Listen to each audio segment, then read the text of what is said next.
A young man and woman walk down the cemented sidewalk, their hands entwined as they smile to themselves. The woman's shoulder-length, chestnut-coloured hair whips in the cool wind as small raindrops sting her already rosy cheeks. Over her, as they near a tall, red-bricked building with dim lighting shining through the window. The man holds open the door, allowing the woman to smile up at him and head inside. He quickly looks around. He quickly looks down at the ground before entering the building himself, not realizing that a dark figure was lurking a small distance behind. The couple sits inside the warm building, laughing and talking to each other, while waiting for the waitress to bring their meals. The man holds his girlfriend's hands inside of his, gently squeezing them as if to warm them up. They stare into the eyes of one another, their cheeks still red, their eyes glimmering with embarrassment, and their hands numbly trembling. The man's cell phone begins to ring. He pulls his hand away and quickly pulls it out of his jacket pocket. His face drains of all colour when he glances at the screen.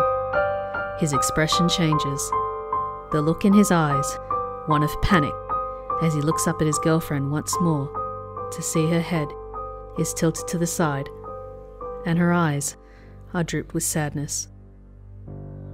"It's her again, isn't it?" the girlfriend asks. "Yes," the man nods.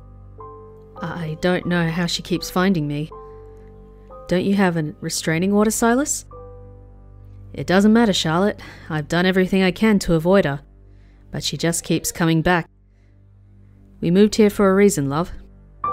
We moved here to start over, get away from everything that happened." "I know that, sweetheart. She's obsessed with you and threatened to kill me." Charlotte pauses. "That's why we moved here." Silas drops his cell phone atop the table and takes Charlotte's hands in his again, squeezing them tightly. He leans over the table, his lips landing on hers for a brief moment, before pulling away, hearing their waitress clear her throat. Their food is placed on the table, each respective meal going to the proper person alongside the drinks that were ordered. Silas and Charlotte eat their dinner in silence. This was meant to be a special day for the two of them. This day is their anniversary, but it is ruined. Silas's stalker has once again found him, a love-struck woman who fell so deeply for him that she vowed to do anything and everything she could just to be with him. Silas and Charlotte finish their meal in about an hour. They pay the check, tip the waitress generously for being courteous and quick to meet their needs. The couple is hand in hand as they exit the restaurant, neither one of them really saying much to each other. Their special night has been ruined by a jealous woman named Zendra, who could not let the fascination of having a relationship with Silas take over her life, even though he had been strict and clear with her that he was happily in love and it would never be her whom he would feel that way for.